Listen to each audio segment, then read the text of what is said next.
Okay, so now we start the class. So we have started chapter 3, and chapter 3 is linear regression, about linear regression.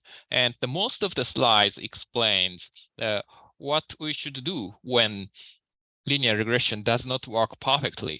So that is important for data analysis aspect. So the linear model is just mathematical object, but when you fit the model with the real data, usually some of assumptions are violated, and sometimes the model does not work well. So in such a case, how to detect the problems and how to deal with the problems. So that is the main topic in chapter 3. Before that, in chapter 3a, that is chapter 3.b and the section 3.b. And section 3.a discusses some descriptive, some inferential statistics information on the linear model. So we do those two materials today. Yeah, and okay, so I will share the screen.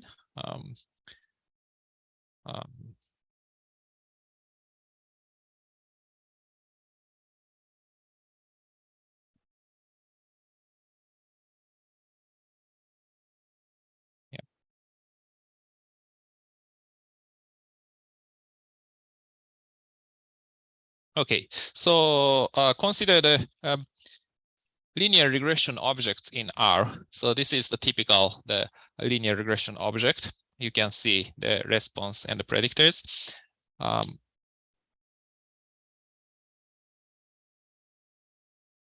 Yeah, and here the sales is fit on the radio advertisement amount, and you can see the estimation table. And then you can see the residual standard error of 4.275. So that is the sigma hat, the estimated size of the standard error of the epsilon. And we have learned that what is the multiple R squared. This is actually the square of correlation coefficient between sales and radio, and also adjusted R squared. So this is adjusted version of R square. So if radio isn't related to sales, then basically adjusted R square is about 0, around 0. Yeah, then now that we want to discuss this F statistic, you can see the F statistic is the 98.42 on 1 and 198 degrees of freedom with p-value less than 2.2 times the 10 to the power negative 16. And this F statistic basically explains overall that this linear model makes sense or not. So to be exact, this linear model is better than just null model of sales on intercept. So that is what F statistic means. So in this specific example, since we only have one predictor, this is almost the same as the significance of the predictor radio. But in general, we have more than one predictor. So we can sometimes we want to see if the entire model makes some sense or not at all. So F statistic is used for that purpose. So if F statistic has p-value maybe larger than 0.05 or 0.1, then that means this model is almost nothing. So just the sales isn't related to any predictors. So that is what it means. And now that we just exactly explain that F test. So this is the output F test. And actually in this case, we have the 3 predictors, I think the radio and the TV and the square of TV. And F statistic is 918 with degrees of freedom 3 and 196. And p-value is. And here, basically the null model is y is equal to just the intercept, and the alternative model is y is equal to beta naught plus beta 1x plus beta 2x 2 plus maybe x1 plus beta 2x2 plus beta 3x3 plus epsilon, maybe plus epsilon here again. So we have the null model and alternative model. So we are testing this alternative against this null. Or in another way to say is the null model is beta 1 is equal to beta 2 equals to beta 3 equal to 0. So we are testing this. So alternative is, to be exact, the beta j is not equal to 0 for some j. And how this F statistic is calculated. So the calculation is here. So at first, the SS total. So this is basically sum of epsilon I hat square if the model is y is equal to beta naught plus epsilon. Maybe yi is equal to beta naught plus epsilon. Maybe if we put in the index, then that is I. So this is the sum of squared residuals. And SS error is the sum of squared errors. Maybe this is a kind of abuse of notation, but if model is alternative, beta naught plus beta 1 x1 plus beta 2 x2 plus beta 3 x3 plus epsilon I, maybe here I, maybe I should have x1 I and x3 I here, but that. So if the alternative model is true, x1 to x3 explain why, so epsilon gets much smaller. So if h1 is true, then SS error is much smaller than SS total. So SS total minus SS error is large. So if H naught is true, then this SS total minus SS error is about 0. Okay. So that means, okay, and the denominator is just SS error. So that is the error size of the smallest one. So that means if H1 is true, alternative hypothesis is true, F is larger.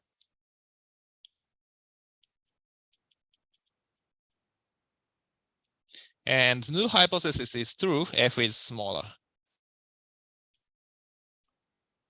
I would say around 0. So that means based on this F, if F is large, then we reject null hypothesis. So for that purpose, we can use this F statistic. And actually, it is known that this follows F distribution with degrees of freedom P and n minus P minus 1. In our case, P is equal to 3 and N is equal to 200. So F distribution with DF 3 and 196, 200 minus 3 minus 1. Yeah, so the based on this idea that we can use this F statistic to test this null hypothesis against alternative. The P and N minus P minus 1. So these are just kind of constant to normalize it. So it's a kind of similar to the sample size. You can see SS error consists of 200 terms, but we have 4 parameters. So we have 196 degrees of freedom. So this is a kind of a similar concept to the sample size. And without this, we cannot claim that this F statistic follow the F distribution. If we have P, if P is 4, oh, sorry, if P is 3 and we have 4 parameters, yeah, should it be P minus 1 to actually get the numbers? Because how do we transition from 4 to 3 in that equation, or is it just assumed? Taking one off. Taking one, so this P is the number of parameters, and this is the number of intercepts. So we only have one intercept. So this corresponds to intercept parameter. And this corresponds to number of predictors. Okay. Do we have 3 predictors or 4 predictors? I would say 3 predictors. So I have been saying 3 predictors because we have radio and the TV and the TV square. Done. But sometimes the people include this intercept also as a predictor. So in such a case, we can say 4. So I have been saying 3. So I would say 3. So P is the number of predictors, so 3. And if we include intercept, that is 4.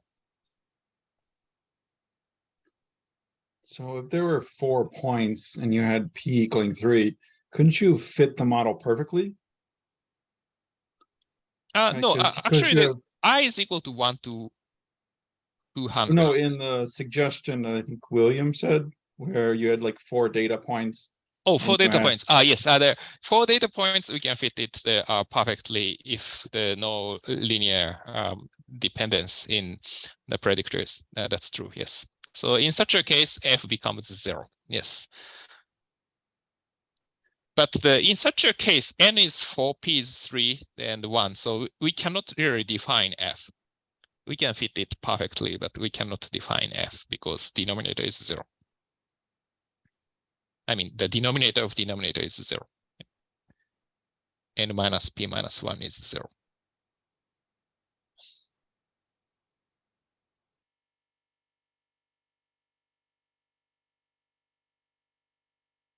Yeah, so this F is defined only when the number of observations is more than the number of parameters. Yep. Oh, maybe you may ask what if P is larger than N, but our assumption is P is, yes, the P is smaller than N. Maybe I would say that the P plus 1 is smaller than N. So we only think about this situation.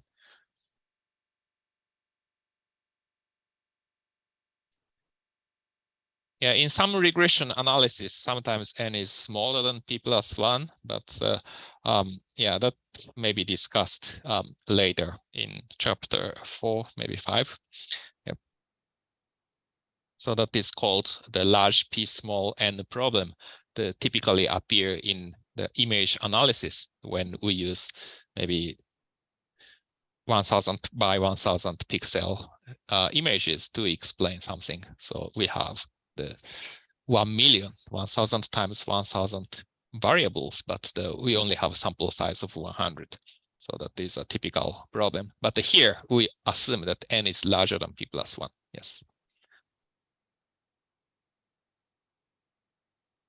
Any other additional comments? Not at this point. Okay, great. Yeah. So yeah, if F is large enough, then we reject null hypothesis.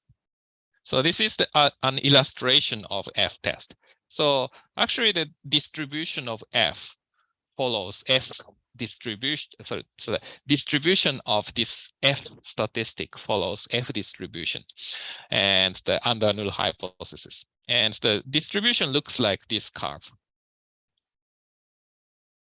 And if this is large enough, so the value of F is large enough. So this is the F value and this is density. So value of F is large enough, then we reject null hypothesis. So we set the threshold here so that the area is 0.05 here. Then our criterion, our threshold is here. So if F statistic is above this threshold, we reject H0.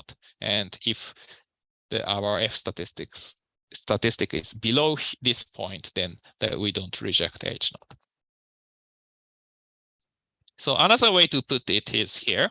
So we calculate the observed F in our example 719.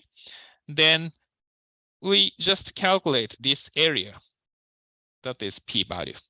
And if this p-value is less than 0.05, then we reject null hypothesis. If more than 0.05, we do not reject.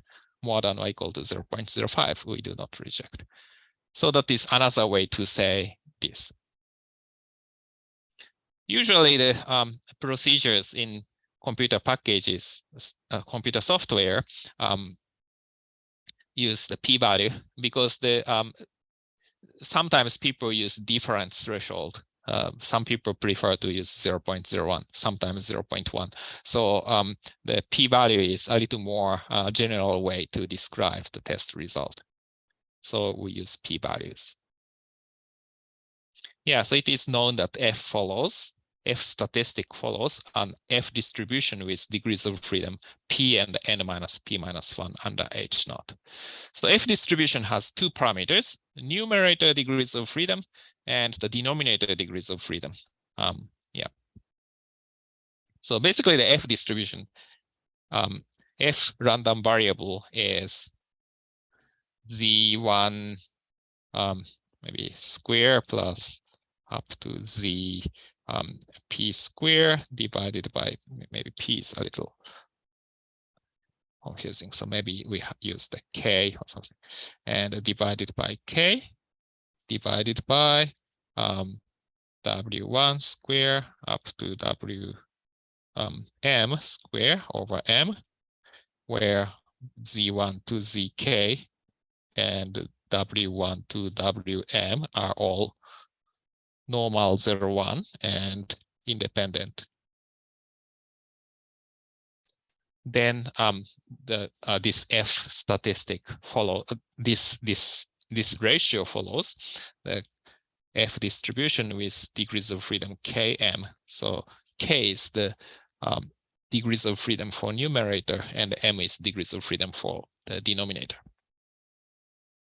You can see the stat 50/80, 50/30 chapter 4 slides for details.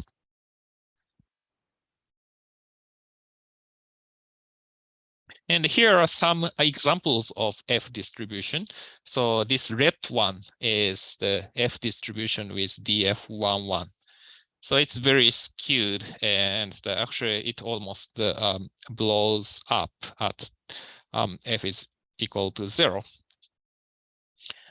And the F21, this is the black one. This is still the monotone decreasing the density function. Sorry, this is the density.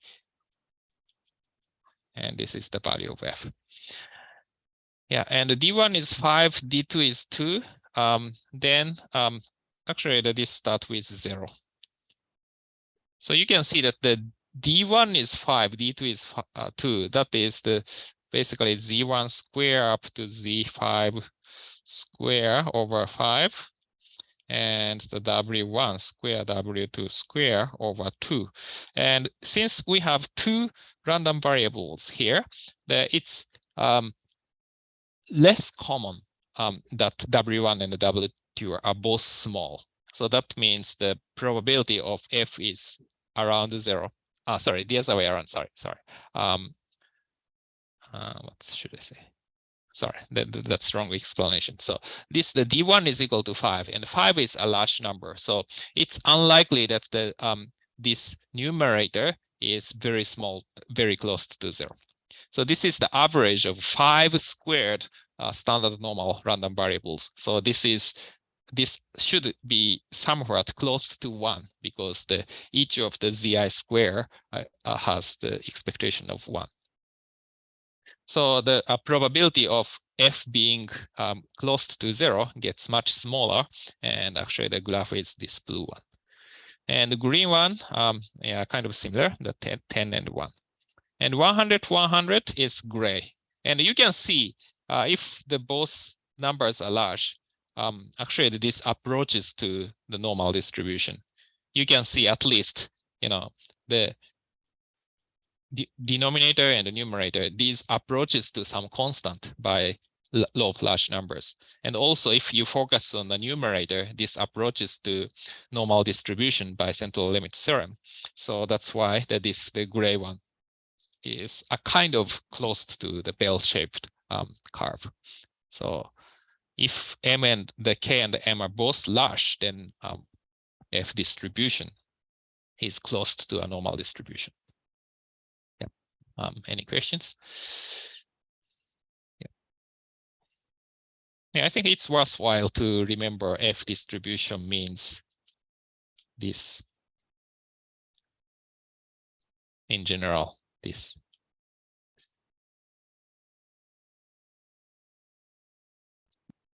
Yeah, so and in our case, the F statistics 719 has the p-value of very small number, so H naught is rejected. So the regression model is useful to explain Y value.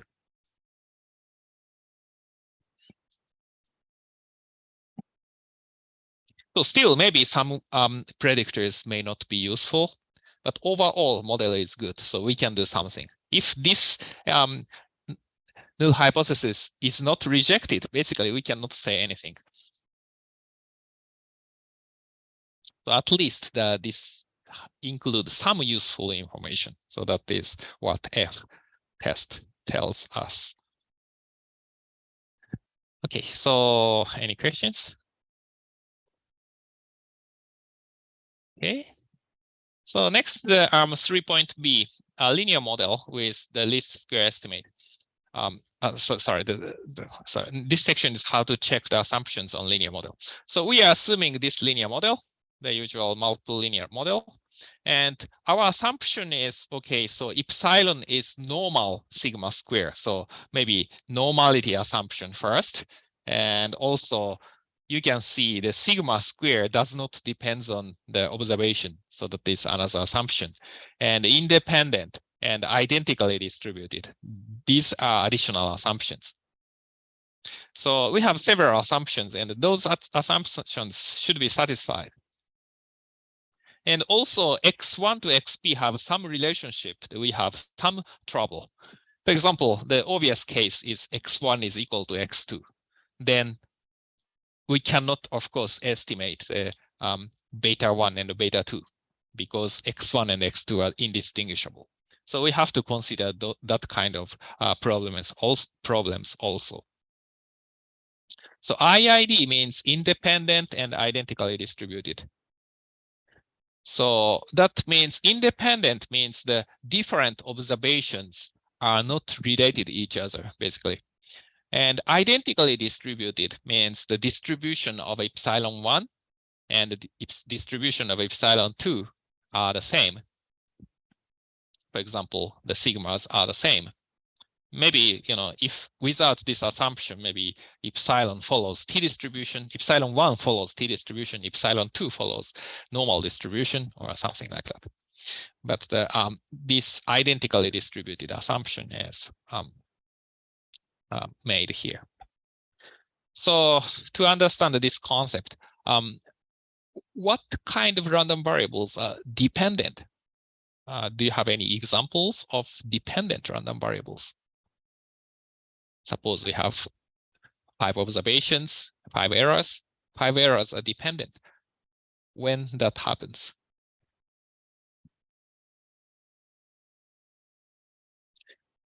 I'd say temperature and snow. Yeah, like temperature, daily temperature in January. Okay, so in Detroit. Yeah, so suppose that the January temperature doesn't change much. So we can say that the all distribution of the daily temperature is identical.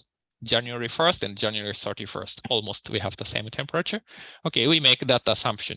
But still, January 1st is cold, then January 2nd, it's likely to be cold.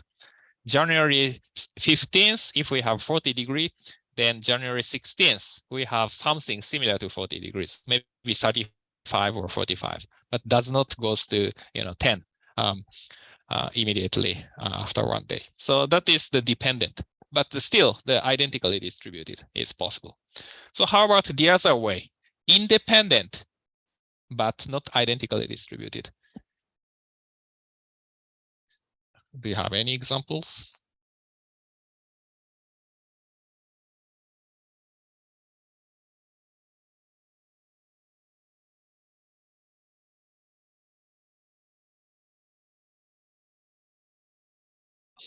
So this may be an artificial example, but suppose that we randomly select the 6 students from elementary school, but we pick one from the kindergarten and one from the grade 1, one from grade 2, one from grade 3, one from grade 4, one from grade 5. And we give the some math exam and make a score. Maybe 10 and 20 and 40 and 55, 51 and 65 or something like that. The same exam. You can see these random variables are independent in the sense that 6 children are not related to each other. But we expect that the grade 5 student will get higher score than kindergartner. So that means that these are not identically distributed. Yeah. Or maybe, you know, stock market return. Today, we don't have any news. No major release of statistics. But for example, the day of the Federal Open Market Committee, so people have more news on the day. So we can see that the uncertainty of the stock return is larger on that day. So the two, maybe those two stock market returns are on average both 0, but the on the day of FOMC, maybe sigma is larger than the sigma for today. So that is another example of independent and not identical. So stock market returns are independent because it's unpredictable, but they're still not identically distributed. So that is IID. Okay. So in statistics, it's important to understand these concepts in a real context. What would be the, I understand independent, but identically distribution, would that be considered, they're all would be normal or? Oh, it depends on the case. So we have the several cases. So one not identical case. Example, for example, epsilon 1 follows the normal, the 0, 1 square, and epsilon 2 follows normal 0, 3 square or something. So these are not identical. But of course, sometimes distributions are also different. Maybe epsilon 1 follows normal 0, 1, but the epsilon, example 2. Epsilon 2 follows maybe T distribution with DF5 or something. So yeah, that's possible also. Yep.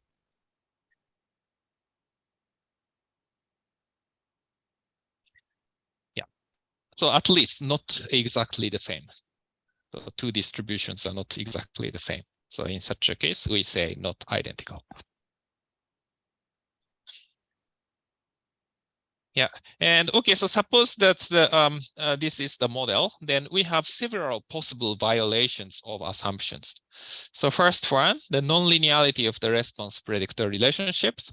So you can see that we only have one predictor x1 and y, but obviously, for example, these observations does not make a linear relationship between x and y. And correlation of error terms, typically, yeah, I need the sum.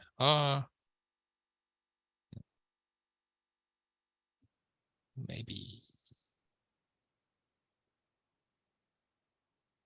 Sorry, maybe I have to write something, but yeah.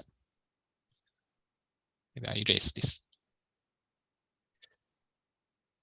So the correlation of error terms, for example, like the temperature of 30 days. So this is the January 1st and January 31st. And suppose that this year temperature is going down throughout January, like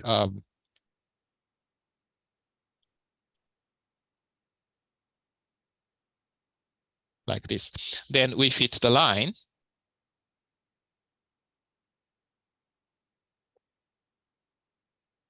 Sorry, maybe this is not appropriate.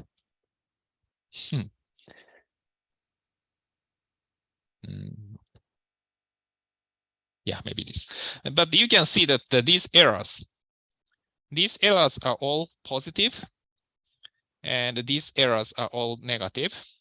So errors are clustered.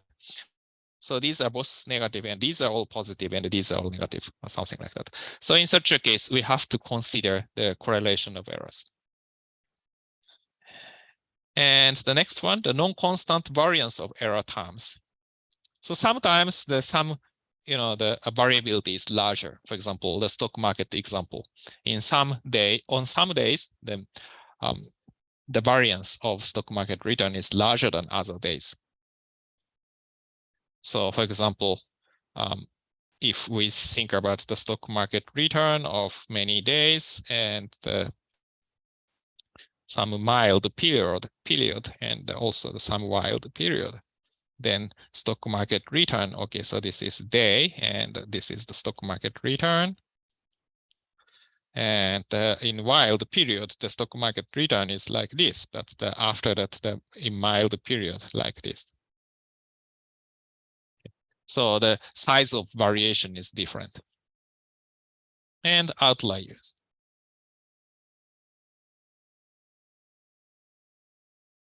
Maybe this isn't really the best example to describe the non-constant variance, because we are talking about the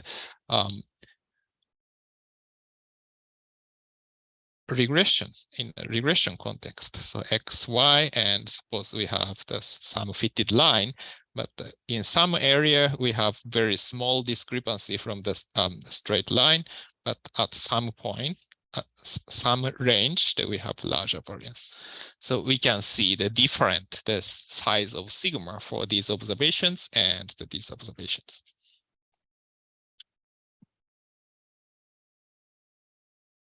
Yeah. And the outliers, some observations are far away from this line. So that can be, that should be looked at carefully. And high level edge points. So I think that we need some graph again.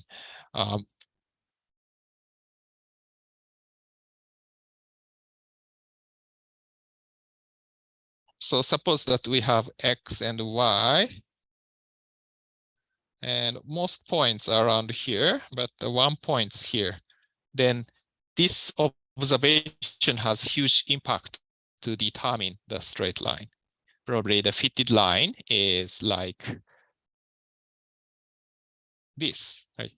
Like this. But if we ignore this, the green one, then probably fitted line is like this. So this observation affects the line so much. And that is because this x value is much different from other observations. So this is high level edge points. And the collinearity. Collinearity means the x1 is similar to x2, or some another example. Another example is maybe x1 plus x2 is similar to x3, or something like that. Then we have some identification problems. So we want to deal with these problems. Okay, so first, nonlinearity. So when residual plots have the sum patterns in trend, it implies that more information can be extracted from X to explain Y. So that is, there is nonlinear relationship between X and Y. And here is an example. So first one is this model. So fuel efficiency on intercept and the horsepower. And a larger horsepower, usually the MPG goes down. So the beta one is probably negative, maybe. And this is residual plot. So this is epsilon hat, and this is fitted value. So fitted value is just the the beta naught hat plus beta 1 hat HP. So this is a kind of just a linear transformation of HP. Then we have some curvature. And it's clearly, quadratic pattern. So we can add quadratic term of HP to improve the situation. So you can see that the error size is the smaller in the right pane compared to the left pane. Maybe you can say negative 15 to 20, but we have less observations around the we have more observation around 0 for the right pane. It's not that obvious, but still. Yeah, especially maybe see this. And these red lines are the trend of these residuals, and we don't almost have trend on the right pane. So if nonlinear relationship, the one good way is to include more terms or to transform HP. Maybe rather than HP, we put HP to the 1.5th power, for example, or exponential of HP or something like that. Then the fit gets better. So remedies for nonlinearity is transform X or transform Y or both. And common functions used are log of X or power function of X, and maybe log of Y, exponential of Y, maybe exponential of X, and so on. And add more predictors, typically the polynomial, maybe if periodic, maybe cosine curve, sine curve, and so on.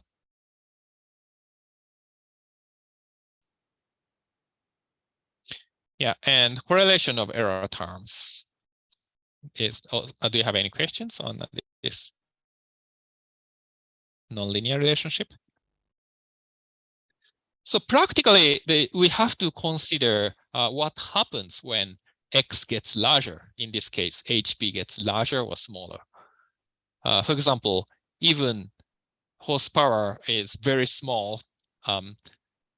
MPG should not go below 0. So we have to consider that fact. But and also HP is infinitely large. What's the MPG? I'm not exactly sure, but sometimes we have some specific assumption there, specific scientific prior information there. Is there a judgment call or for how far off from a straight line is still considered adequate? And that should be based on the statistical test. So actually, we have to really compare these two models with some statistics. So yeah. So right, only based on results we cannot. I think it's not impossible to develop such a method, but I think that usually we just compare two models by some statistical assumption, statistical inference. Yeah. Yeah, I think that's a good point. Yes. Yeah, sometimes actually there are ways to directly test residuals, but here I think it's not really common way. And so that's the one. And the next one is correlation of error terms. When epsilon is correlated to each other, epsilon 1 to epsilon n are correlated to each other, the standard errors of parameter estimates are underestimated. Or I would say that the maybe more accurate way to put this is the beta hat, like a beta I hat, over the standard error of beta I hat. This is overestimated. This may be a better way to put it and more accurate if epsilon is correlated. So this is basically this so-called t-statistic. And if this is large in absolute value, then we say beta I is significant. But if epsilons are correlated, then we are more likely to get high correlation between X and Y, because just the one random event is a kind of replicated when epsilons are correlated. So just by chance, the X and Y can look very similar, but actually that maybe made by just by chance. So this test does not work if epsilon is epsilons are dependent. So often T is overestimated. we have more significant results than it should be. And here is the X and Y. These are movement of the something, and we have 100 observations each. And probably you see that these two are a kind of similar movement. You know, we are increasing here, almost flat here, or maybe flat around here, decrease here, and maybe decrease here, and decrease, and maybe increase both. So it's pretty similar, right? But this is actually, these two are randomly generated, the random walk paths generated by our language. Just I generated several paths, like 9 or 10 paths, and I choose the closest one. So it looks very similar, but this just happened by chance. Okay, so this is, okay, so just time index and the X value and the Y value on horizontal axis, X and Y. Black one, X, and red one, Y.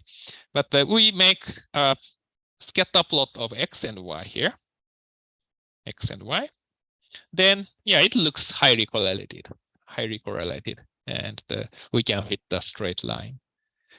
And if we fit the linear model Y on X, then that becomes this. And the, okay, estimate for the coefficient of X is 0.47, standard deviation 0.09, p-value 5.07, p-value less than 10 to the power negative 5.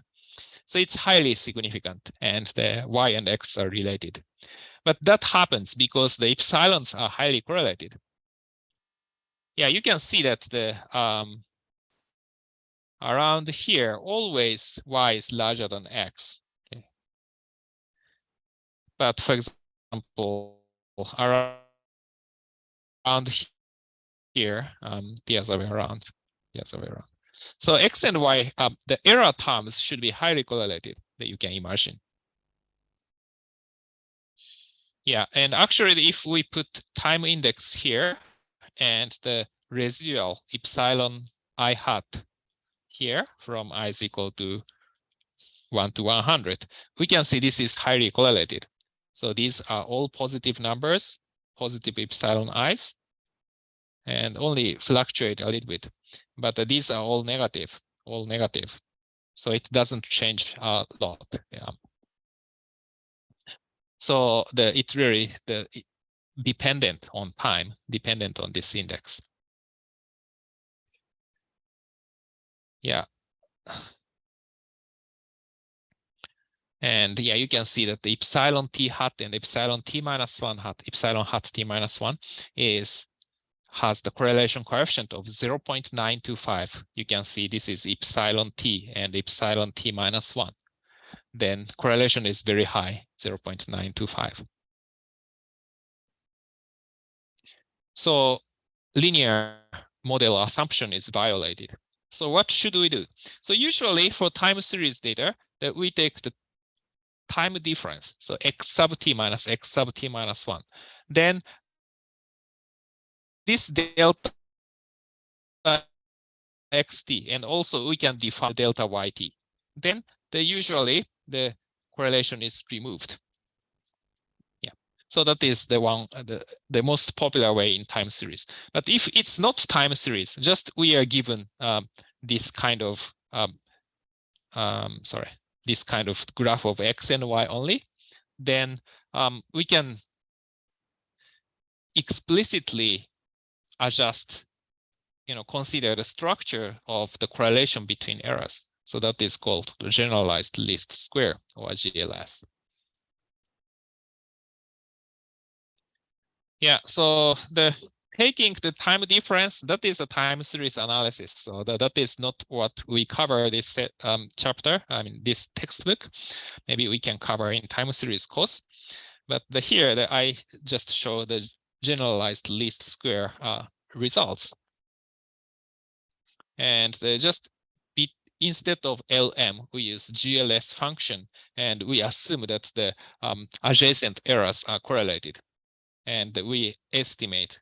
This is not exactly the correlation itself, but basically large phi means large correlation between epsilon t and epsilon t minus 1. And this is estimation result. And here you can see estimate. Okay, so this is the y is equal to 3.75 plus 0.133x plus epsilon. And the standard error is 0.084.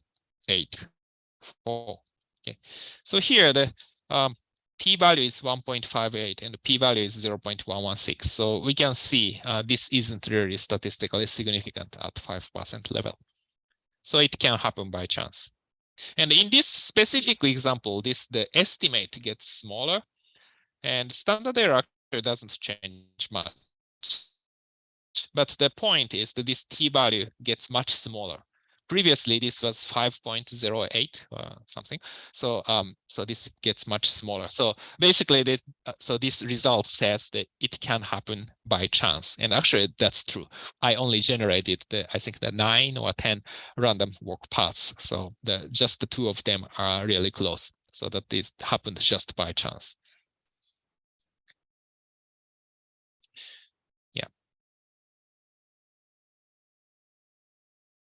Yeah, so that's the way to modify the linear model. Any questions? Yeah, so this assumes the correlation AR1. So we assume that the epsilon t is equal to epsilon t times some alpha plus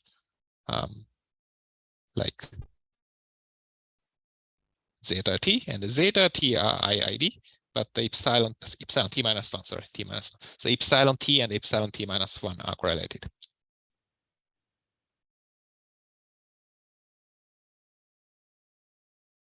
Yeah, we can assume that, yeah, actually this assumes that the normal 0, 1 maybe, yeah. Maybe we cannot, maybe we have some parameter here, but basically the larger alpha, actually this alpha is actually phi.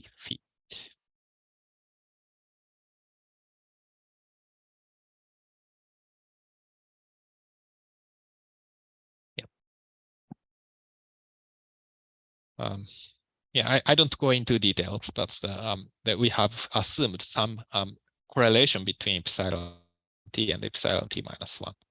And and this also indicates that epsilon t is related to epsilon t minus 2 also, because epsilon t minus 1 is related to epsilon t minus 2.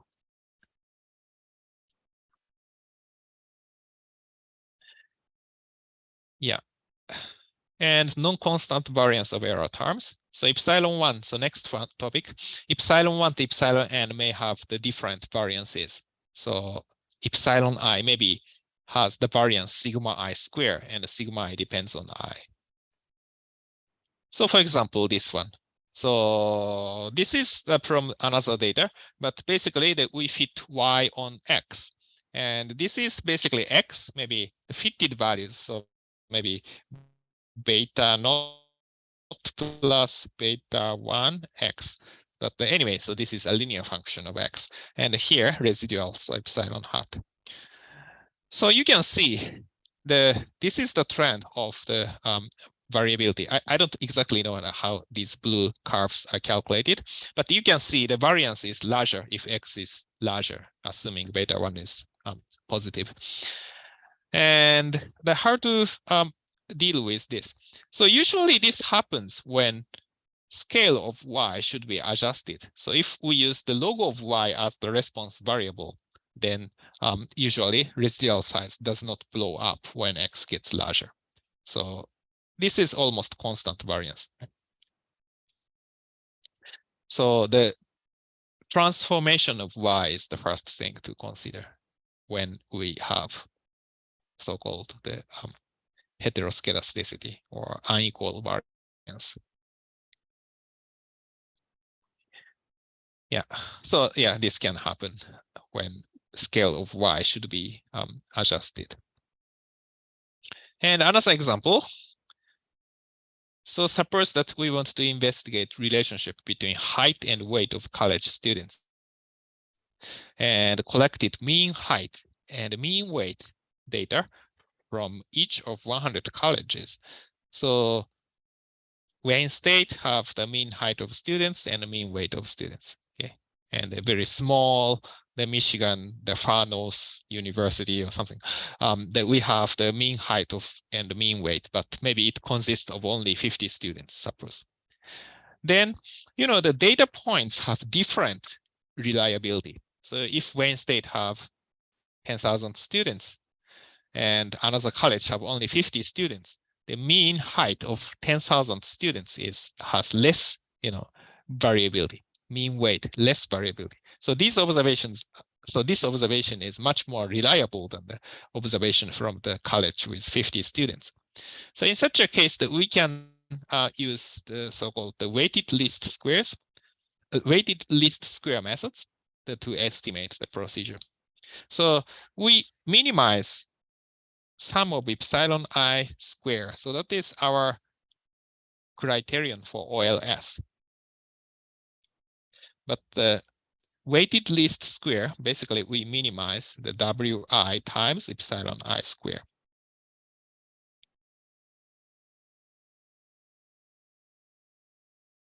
So WI is the weight. And usually if the sample sizes are different for each point, actually the WI should be the sample size. So college with 10,000 students, WI is 10,000. College with 50 students, WI is 50. Then we can weight this importance of epsilon I square.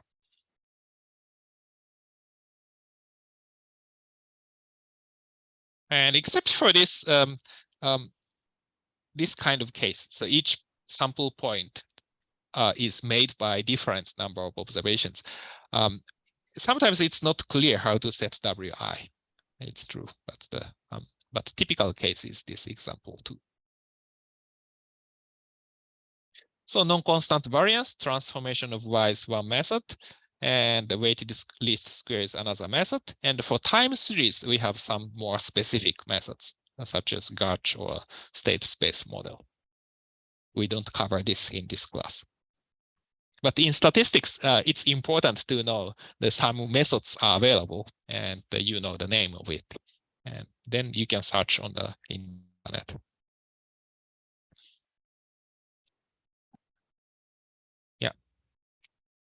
Yeah, actually, these methods can be used in final projects. The previous master's student, they use the college graduation rate data. So each college have graduation rate, but of course, larger college, larger enrollment, so more reliable statistic. So I think he used weighted least square. And actually the OLS function, LM function have, I think, the weight option. And you can do the weighted least square.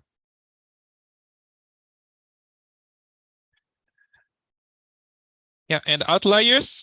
So there are sometimes extremely large errors. They're called outliers. So this violates normal assumptions of errors. Also, this makes estimates more unreliable. So for example, stock market return is non-normal. So it has heavier tail when we have market crash or usually market crash. Yeah, so probably you have studied the central limit theorem. So, okay, daily stock market return consists of maybe 7 hourly return, right? So the sum of 7 hourly return. 1 hourly return consists of 60 minutely returns. So that means if we take the sum of many independent random variables, so probably daily return should be normal, but actually not. And why? Because we cannot take limit. So transactions are not, continuous. So every 2 seconds, there may be transactions, but we cannot divide it into smaller interval. And in 2 seconds, the distribution of return is not normal, very heavy-tailed distribution. Even if we take summation, it's not necessarily normal. also maybe errors are sometimes related actually in the short interval, time interval. Anyway, so outliers are possible. And here is the case. So y and x here, and this is outlier. And in terms of residuals, this is outlier. And in terms of standardized residuals, also this is outlier. So these two are similar, but the standardized residuals are just the size of error by its expected size of errors. So it's a little bit hard to say, hard to see the meaning, but the point is here. So like this high leverage point, okay, and suppose that the true relationship between x, y, and y is here, okay, but the probably estimated line is like this. Okay, so basically this observation affects our estimate so much. So this is estimated and this is truth. So even if the true error size is large, estimated error size is smaller. Okay. So if the high leverage, then epsilon hat is underestimated. So that we adjust that term. So that is from this to this. But anyway, so this 20th observation is an outlier. So how to deal with outliers? So of course, at first, check the data. That's for sure. And next, check if the estimation is robust. So maybe we can remove outliers and see if the estimation doesn't change much. So that is at least realistic approach. And statistically speaking, we have some methods to mitigate the impact of outliers. And one is the quantile regression. So usually the linear regression, OLS, we minimize sum of epsilon I square. If specific epsilon I is very large, then it has very large impact on this summation. But the quantile regression, we minimize the summation of absolute value of epsilon I. So impact of large epsilon I is much smaller. And M estimation is more general, like the summation of the phi of epsilon I, and the phi is some function or something. So typically epsilon I to the power alpha, but in general, the many other function is possible.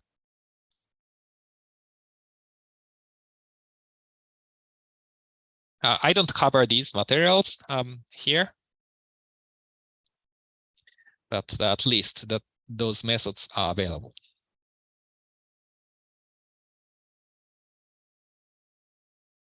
Any questions? Yeah. Yeah, quantile regression is pretty popular. And yeah. And high leverage points. So when X value of an observation is far away from the center, it may have too much influence on the regression line. So this is not good since a few observations almost determine the regression result. Often such observations may have larger errors than the other observations. Maybe this is sometimes, yeah.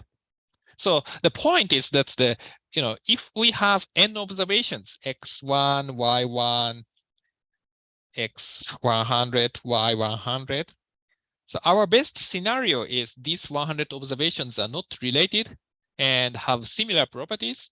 So each observation have just, a contribution of 1%.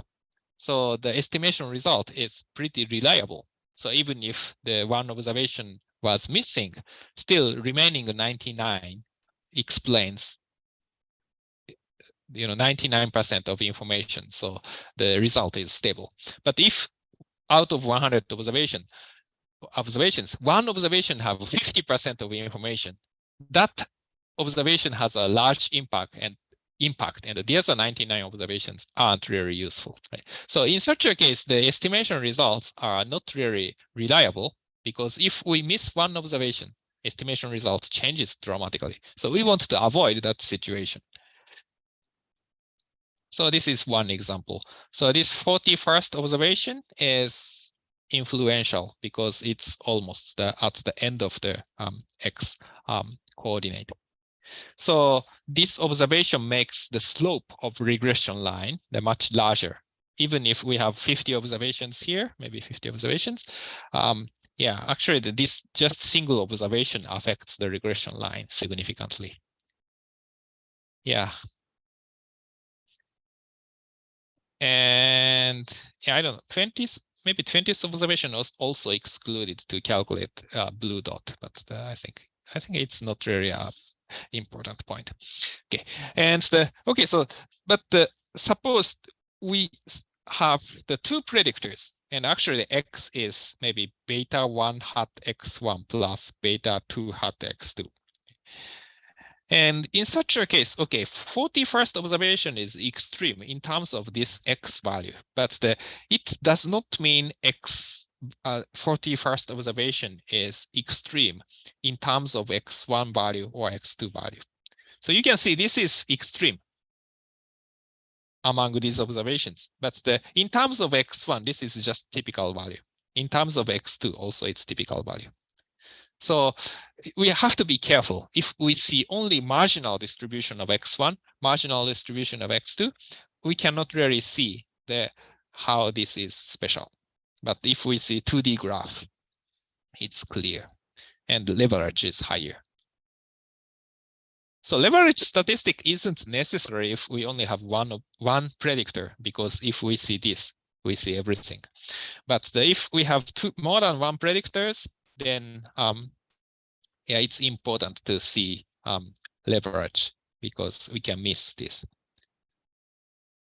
Yeah, so we have two predictors here, so still we can detect, we can see this is special. But if we have 4 predictors, probably you cannot really see unless you live in a higher dimensional world. Okay, so that's one thing.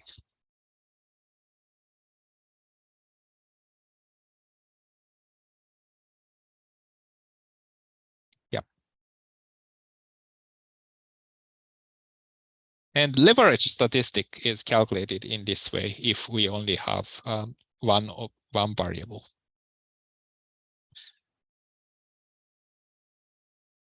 Yeah, for multiple regression model, I'm not sure. Maybe later I have formula, but here we don't have. And this H1 is between 1 over n and 1, and the average is p plus 1 over n.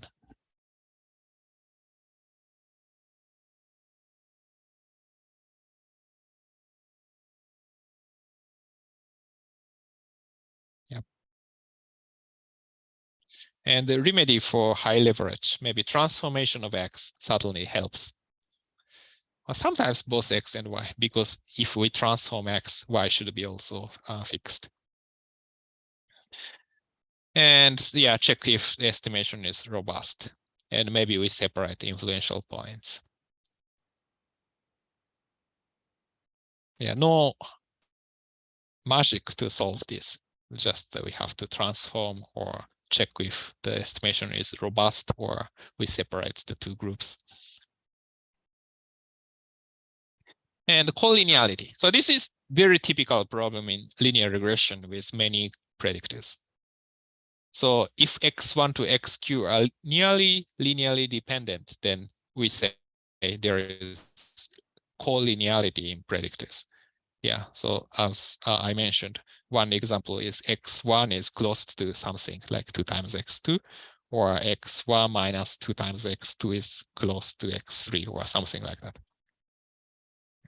So in these cases, we cannot really, identify the predictors, because, why?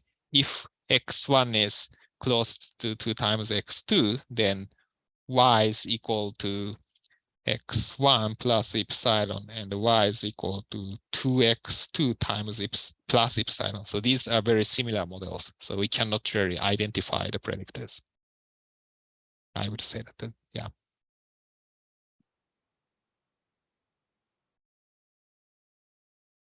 So example, so we wanna, so this is the personal finance data. Sample units are individuals, and the balance is the response variable, and age and credit limit and credit rating are 3 predictors. And we consider to regress balance on age and limit. That is probably good because age and limit have different kind of information, and these are almost independent. But if you wanna fit regress balance on credit rating and credit limit, usually higher rating means that person's credit limit is higher. So these are very highly correlated, maybe correlation of 0.99, I would say. Probably this is more than 0.99. So in such a case, if we fit balance on rating and limit, we have some trouble in estimation. And we can see here. If we fit balance on age and limit, coefficients are here and standard errors are here and both significant. So we can see age and limit are both useful. In model 2, rating and limit and coefficients are here. Actually, coefficients 0.025 is much smaller than this 0.173. But furthermore, the standard error is much larger than this. Okay. So as a result, the t-statistic are both really small. And especially for limit, actually the p-value is large. So actually the model 2 suggests the limit may not be a significant factor. But that is because the relationship between these two. So it's really hard to identify these coefficients. Maybe larger coefficient of this and a smaller coefficient of this makes almost the same output. So that is the problem. Yeah, so this is the explanation for the distribution of estimated coefficients. So if we use limit and age, okay, so these have estimates and these have standard error, but also that we have correlation between these two. So we can make a contour plot of two parameters. So this is most likely point. The center is the most likely point, and these are less likely points. So it looks like this, and you can see the scale 0.16 to 0.19 and -5 to 0. But here you can see the area of this ellipse is not large, and this point, this specific point, is gives the maximum likelihood for the beta hat limit and beta hat rating. But you can see that this is pretty wide. Beta hat limit is as small as -0.1213 and as large as the positive 0.19. So that's much wider than this. Yeah, that is because of the collinearity. So larger beta hat limit, but the smaller beta hat rating, that gives almost the same fitted value, y hat. So it's really hard. This is true, or this is true, or this is true, or this is true, or this is true, this is true. So that's why this becomes so wide. So it's problematic. And sometimes the variance of this one and the variance of this one, we take the ratio and we use that so-called the variance inflation factor to see how much collinearity problem that we have. So we consider just a simple linear model, and again it's the model with all predictors, and check the ratio of the variance. So maybe I should have the different notation. Maybe the first one, maybe alpha naught plus alpha j xj, and the second one beta 0 beta 1 up to maybe we have the beta j xj plus plus beta pxp. Then the variance inflation factor of beta hat is actually the variance of alpha j hat and the variance of beta j hat. Okay, so this is the variance inflation factor. And it can be calculated by 1 over 1 minus r square. Here, r square is the multiple r square when xj is regressed on the other predictors. So xj is equal to, the gamma 0 plus gamma 1 x1 plus up to gamma j minus 1 xj minus 1 plus gamma j plus 1 xj plus 1 plus up to gamma p xp plus epsilon. Yeah, so you can calculate the multiple r square then of this linear regression. Then we calculate 1 over 1 minus r square. Then actually this coincides with this quantity. I don't prove it, but some linear algebra that can prove it. And a VIF of more than 10, usually the people think the multicollinearity is severe. This is the ratio of variance. So in terms of ratio of standard error, maybe 3.2 in this case. Yeah, we can do that actually. We can calculate it. We can calculate the VIF. We fit balance on limit or balance on all others and compare the standard error. This is the 10 to the negative third power of minus 0.005, I think. Then this is the 0.0629. So what's the ratio? Ratio is about maybe 12 or 13. And the variance is squared, so 13 squared, so 169, maybe 144 to 169 is the variance inflation factor. Yeah, actually, the to be exact, we have to standardize this by the estimated sigma hat. So estimated sigma hat should be the same, right? So sigma is just the error term. So epsilon follows n normal sigma squares. And this is just unknown constant. But depending on the linear model, of course, if we have more predictors, the standard error is slightly smaller. So this is slightly smaller. And we need to adjust this. And then we get 12.67. Or variance inflation factor is the square of this, so 160.58. It can be obtained by the VIF function of LM object. We can get the same number. Or we can calculate the multiple r square, then 1 over 1 minus r square. Then we got the same number again. So there are several other ways to calculate. Yeah, okay, so then this is just a description of that and how to deal with collinearity. So often we regress Y on many predictors, X1 to X10. Maybe the majority of the projects regress Y on many predictors. Then how to deal with collinearity? And surprisingly, the one solution is ignore it. So just think about what is multiple linear regression. Y is equal to beta naught plus beta 1x1 plus beta 2x2. And what's the objective of this? So we adjust beta naught to beta p to predict Y. So if we are interested in Y hat only, actually it does not matter. Beta 1 is 1 and beta 2 is 0, or beta 1 is 0 and beta 2 is 2. It doesn't really matter as long as Y hat is similar. Those are similar models. So just ignore the issue if you only focus on prediction. So that is one thing.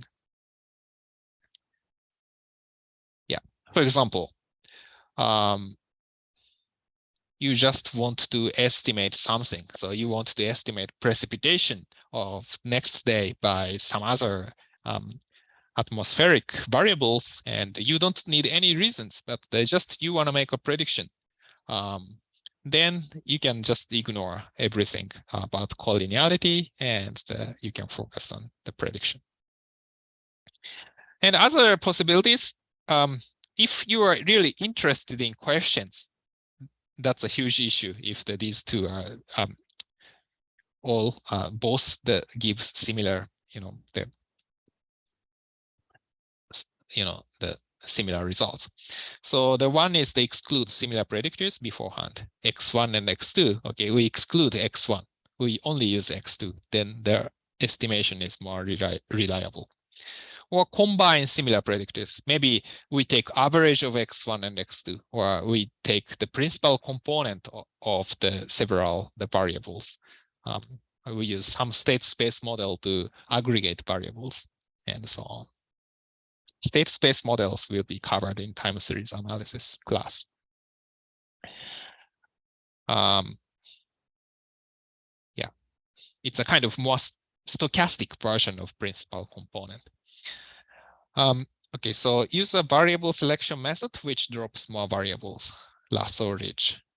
So yeah, so variable selection. If we drop several variables, then remaining remaining variables become more significant. Yeah.